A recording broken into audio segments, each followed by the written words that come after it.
Hello again, everyone. Edwin Lerner back once again in this YouTube astrological segment. I'm going to be talking about the July 10, 2025 full moon in Capricorn, part 2 of 2.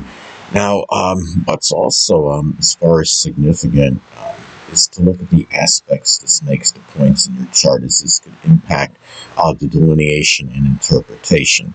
Now, for me, this is going to, this full moon in Capricorn transit, it's going to make an opposition to my natal Mars in Cancer. Now, one way this could manifest could be that feeling, like getting structure and discipline, and also playing a role in expanding horizons. It could oppose actions, what I feel like doing, including the occult, which includes astrology, and communicating about it. Now, another way this aspect may be expressed is that, women, females, which is the moon, that may be cold, callous, and negative, and pessimistic, which is Capricorn, and it may even be a foreigner, given that this is falling in my 9th house, may cause some kind of anger issues, which is Mars, could be where it's expressed in brooding, pouting, which is the zodiac sign Cancer, as opposed to pouting.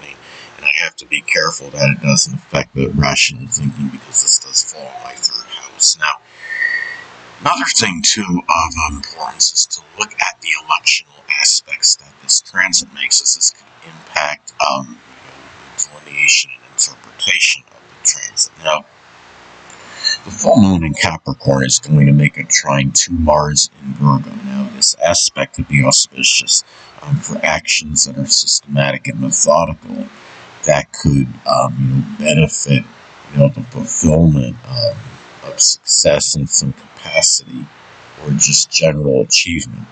It can be very beneficial for executing something, a career related to perfection or close enough to that. And the aspect also can be favorable for people involved with the government or business, going before the public with courage and being very detail-oriented in terms of what is presented and conveyed.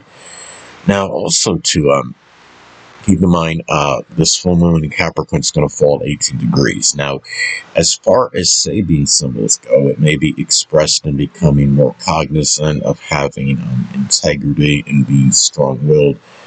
Some people may finish going through something that involved a lot of adversity, and after doing so, may resurrect a life of affluence that they may have had previously. It could also indicate a time for many that may take on more obligations and responsibilities than what is generally required, for a person based on their age. Now, let's say if this falls in the 8th house as an example, it may be a person that may have to take on, inordinate responsibilities associated with a will, a deed, or inheritance, or even insurance. Another thing, too, it's also important to look at the other transits to your natal chart this time, because they're going to be amplified and intensified, because they're happening at the same time as this full moon in Capricorn transit. Now, transit Jupiter in Cancer is going to be making a conjunction to my natal Sun on this day. So this could indicate luck and fortune in matters connected with comfort, safety, and security in life. There may be prosperity through some kind of introverted actions. And what makes this more auspicious is that you're having the full moon in Capricorn transpiring, and that could indicate the end, of a certain stature in life or social status, and even some limitation. And you have the Jupiter conjoining my Sun at this time, could suggest expanding horizons in one's life. And the fact, again, that this is going to fall at the same time as the full moon in Capricorn transit can make this more emphasized and accentuated. And also, too, what's also significant is other, election aspects that take place at this time, as they will be amplified and intensified, because, again, they'll be taking place at the same time as this full moon in Capricorn transit.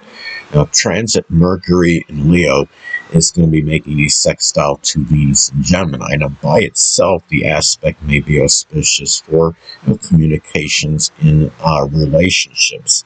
There may be a strong, with this, with the Leo Gemini energy involved, there may be a strong ability to captivate others, which is Leo, when communicating, and that's Mercury, and in the process connect with those potential relationships, which is Venus, that may be intellectually stimulating, which is Gemini. Now, with this falling on the full moon in Capricorn, it may be more accentuated and emphasized. I just want to conclude with this as far as something that we may see happen based on this full moon in Capricorn transit. Some of you may have heard about the tragic deaths due to that flooding in Texas, and I'm wondering if we get more.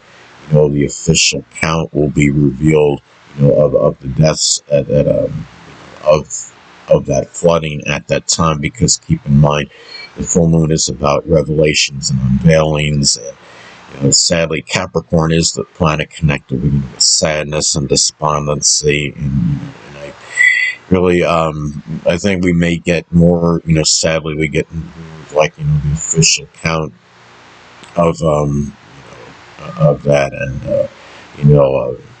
some may wonder if we might have like a government shutdown at this time. I really don't see where that will happen, and it's understandable why some people may think that, because you have Capricorn being the sign connected with the government, and then you have full moons are often they signifying some kind of ending or of something. But I think we're going to be okay as far as that goes in the United States. Well, anyway, people, that'll conclude this YouTube astrological segment. Until next time, Edwin Leonard saying, stay well.